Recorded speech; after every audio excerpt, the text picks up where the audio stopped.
തൃശ്ശൂർ അഞ്ചേരി, തൃശ്ശൂർ ടൗണിൽ നിന്ന് ഒരു 5 കിലോമീറ്ററാണ് ദൂരം. 2 വീടുകളാണ് വർക്ക് നടക്കുന്നത്. അതിലൊരു വീട് ഫുൾ വർക്ക് കഴിഞ്ഞിട്ടുണ്ട്. ഈ വീട് ഫുൾ വർക്ക് കഴിഞ്ഞതാണ്. 5 സെന്റിൽ 2350 സ്ക്വയർ ഫീറ്റ് ആണ് വീട് വരുന്നത്.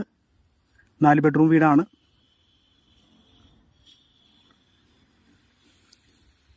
ഈ വീടിൻ്റെ വർക്ക് നടന്നുകൊണ്ടിരിക്കുകയാണ്.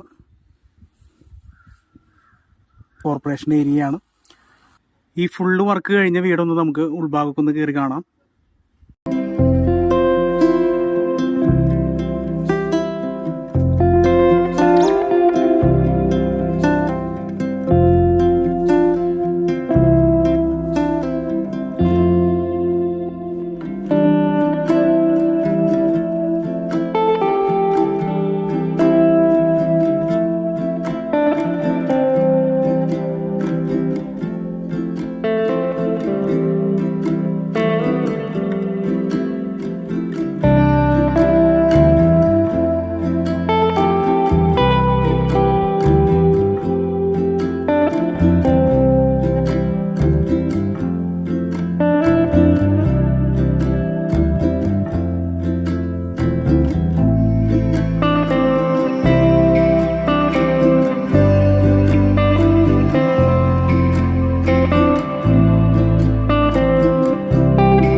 ഈ വീടിന് ചോദിക്കുന്ന വില 1 കോടി രൂപയാണ്. നെഗോഷ്യബിൾ ആണ്. കൂടുതൽ വിവരങ്ങൾക്ക് താഴെ കാണുന്ന നമ്പറുകളിൽ കോൺടാക്ട് ചെയ്യാവുന്നതാണ്.